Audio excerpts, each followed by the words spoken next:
So I'm going to show you how to tie the Marlinspike hitch, which is what we have here. So up at the top, it's actually attached. That could be, an overhanging branch from a tree. That could be, a beam under your deck, something like that. Whatever works for you. But if I pull down on this, it's going to kind of hold it in place, but it's really easy to detach, and it doesn't actually form a knot in the rope when that happens. So there's a number of different ways to tie it. I'm going to show you a few of them.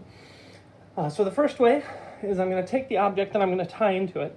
I'm going to place it over. I'm going to kind of wrap around once.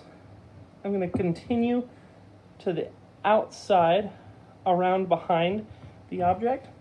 And then I'm going to take this right side loop, because that's the side I'm going, and I'm going to flip it over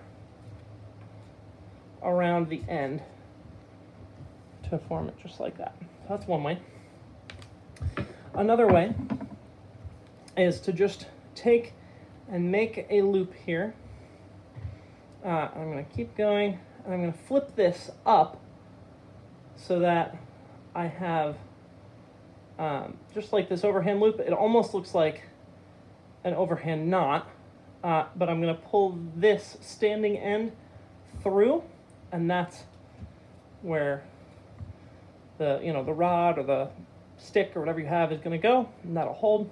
The interesting thing is if I go up, it actually is just a slip knot on the top, but I want it to go the other way, and that's why it is directional. It's important that I have it so that when I apply the force down, it's going to stay in place. And then finally, the last way, I'm going to actually put the stick behind it. I'm going to wrap it around like this.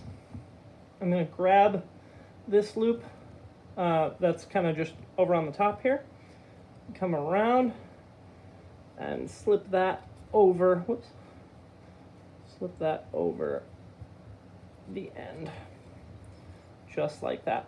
Now, if I keep the twist in it, another interesting thing to note, so when I'm doing this, if I keep the twist, if I kind of like allow it to twist over, it will actually form a clove hitch. You can see how that goes, just like that.